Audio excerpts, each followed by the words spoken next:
Chapter 5. Choices. 40 years before the events of Team Gold. Voices could be heard over the usual clamor that took place among the base. It was within Timothy Nebo's full rights as an officer to request a transfer to the battalion commander. The political structure of Atlas was no obstacle here. The only thing that stood in his way was the judgment of the one he had to convince. Soldiers slowly began to gather as their argument caught more and more of the base's personnel's attention. "All I'm asking for is a transfer to Vacuo," the open salvo began. "I have plenty of men stationed there already. Your research is needed here where the tools to accomplish these tasks you've set for yourself can be done." Nebo paused to consider the battalion commander's response.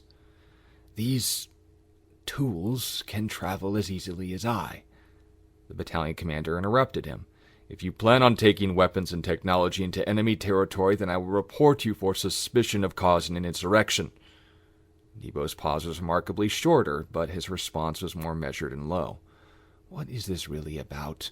We've served together for 5 years, and you would never have said such a thing to me until now." The BC disregarded his question and became more emotive. "If a single quill or piece of paper leaves this base, it will be a court-martial for you." A long silence carried a weight to the atmosphere that all the gathered soldiers felt as personally as the two humans at its epicenter. It was a full 10 seconds before Nebo finally responded. "Your orders will be followed to the letter, sir." The lack of malice in how he spoke that title surprised the one bearing the title as much as those who had gathered. Nebo's thoughts were a firestorm, but all that passed from his voice was an obedient citizen and soldier speaking to his superior. "I ask that my housing charges be limited to myself and all benefits due to my rank be permitted for my family staying within our occupation forces in Vacuo." After a brief glance down towards his desk, he tried and failed to match Nebo's tone. "You will be charged as a civilian. If you relinquish your privileges, then they won't only be social." Nebo merely saluted and fought to keep his composure. "Understood." With no ammo left to use against him, the battalion commander let out an exasperated sigh and signed the form. The last stroke of his pen slightly tore its edge. The point of hostility towards the captain's gesture had been made and fallen on a superior bulwark. The salute was returned and Nebo left the office to find the crowd around him. They all looked at him in mixtures of admiration and confusion. Not all of them knew why he would have made such a request. Those that did maintained their dumbstruck state as the sacrifice he had made for them.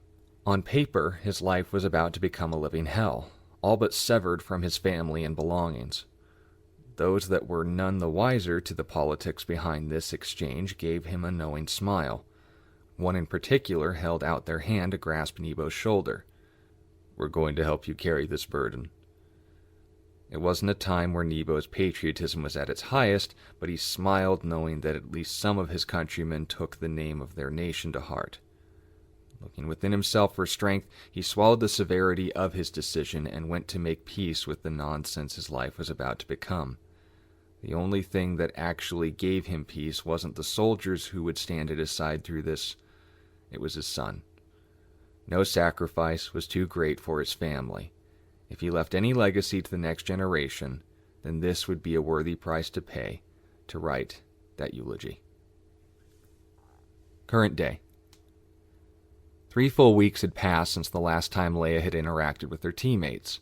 Training exercises and morning runs had only amplified Olivia and Daniel's concern for their friend.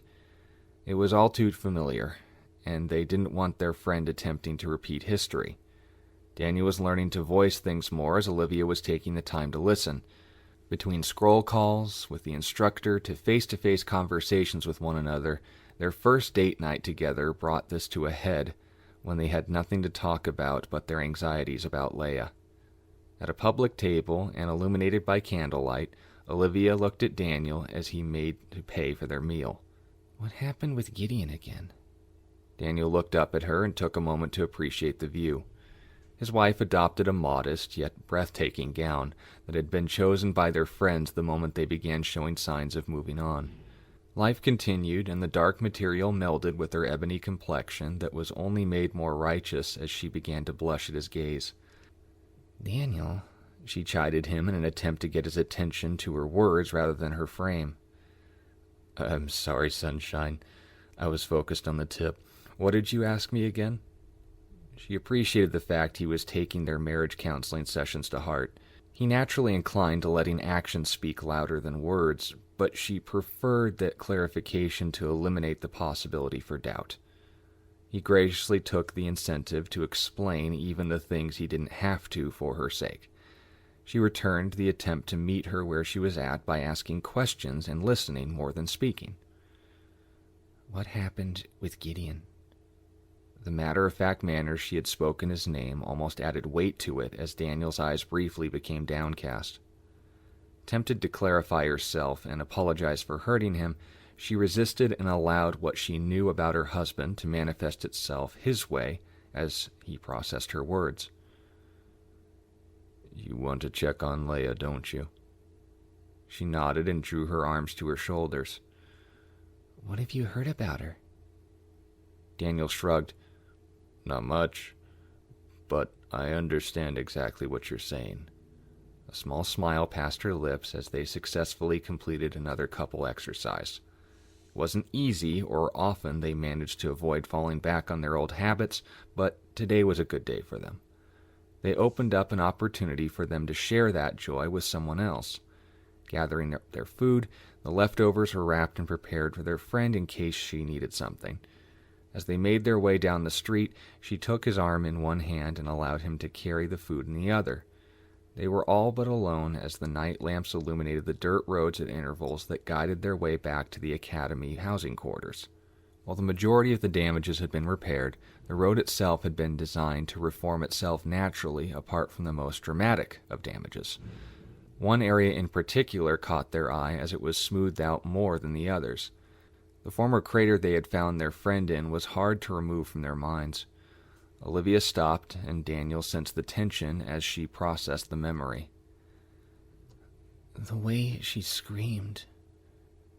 I've never seen her that angry, Olivia voiced as Daniel relived the memory in his own way. As he fought to restrain her, he recalled the focus being entirely on the knife and the razor-sharp cables it was attached to. Allowing himself to experience the images within his mind's eye once again without this concern, Daniel recalled some very faded but certainly noticeable marks across her arms.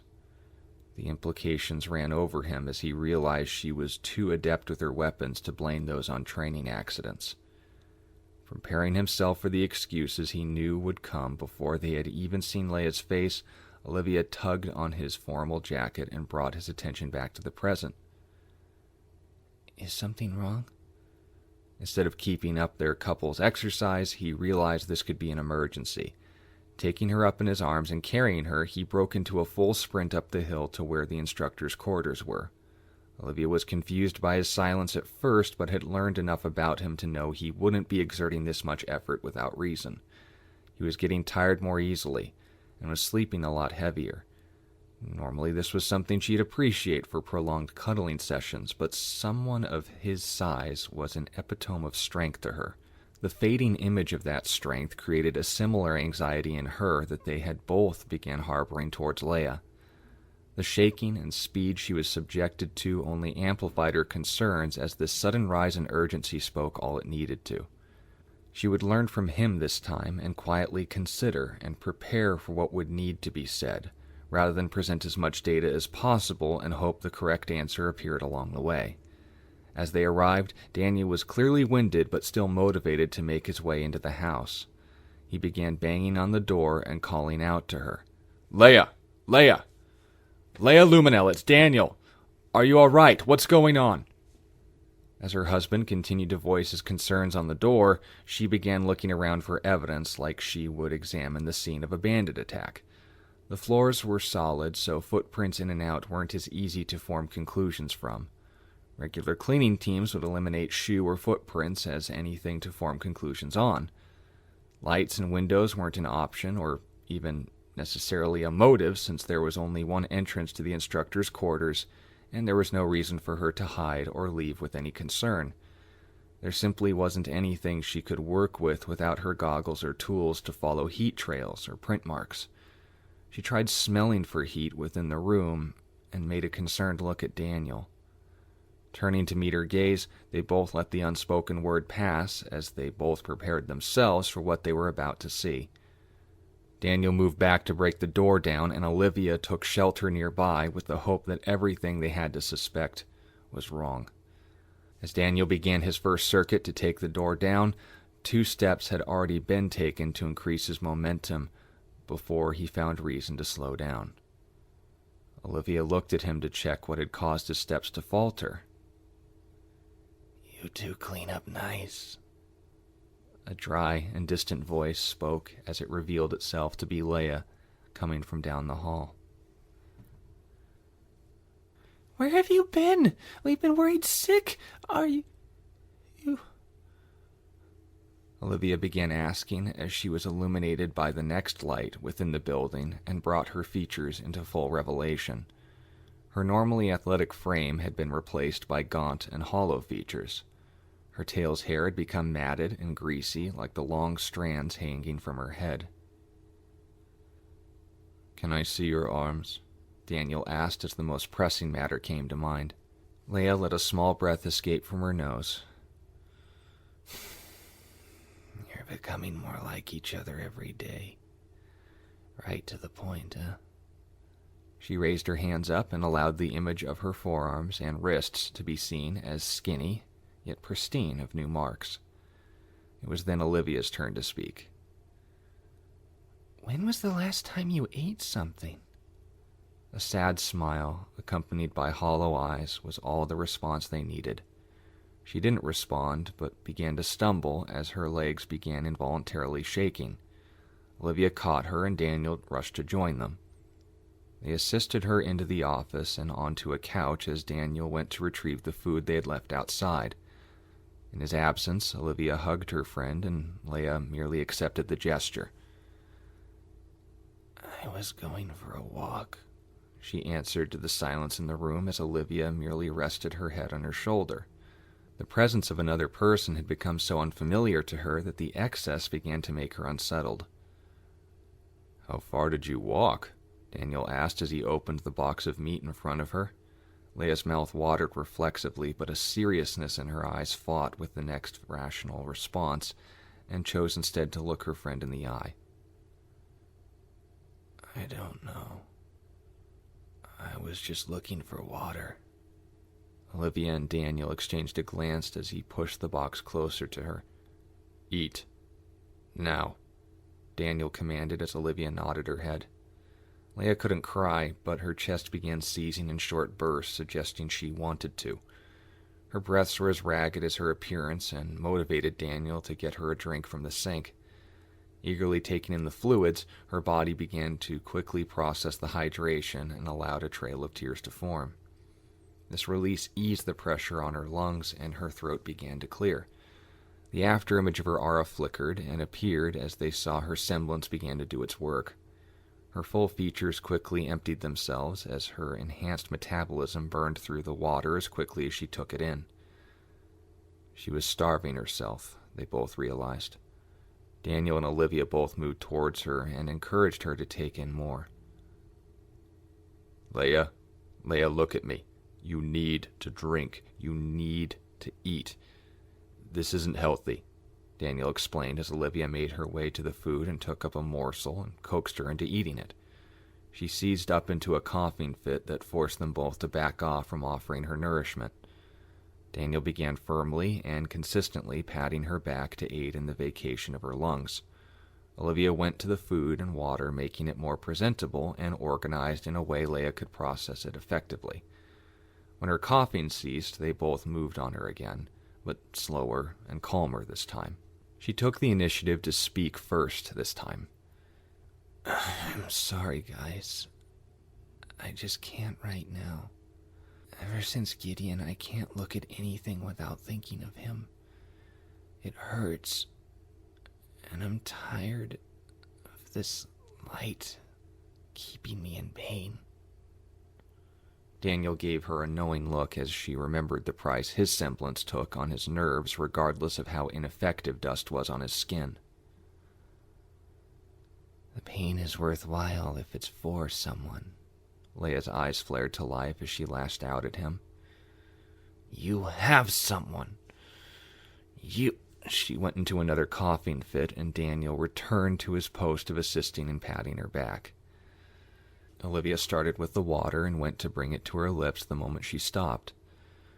She finally succumbed and began to drink. Instead of allowing her to gulp, she took it away the moment she had taken a sip. Her eyes went down as her attempt at outmaneuvering their charity had once again failed.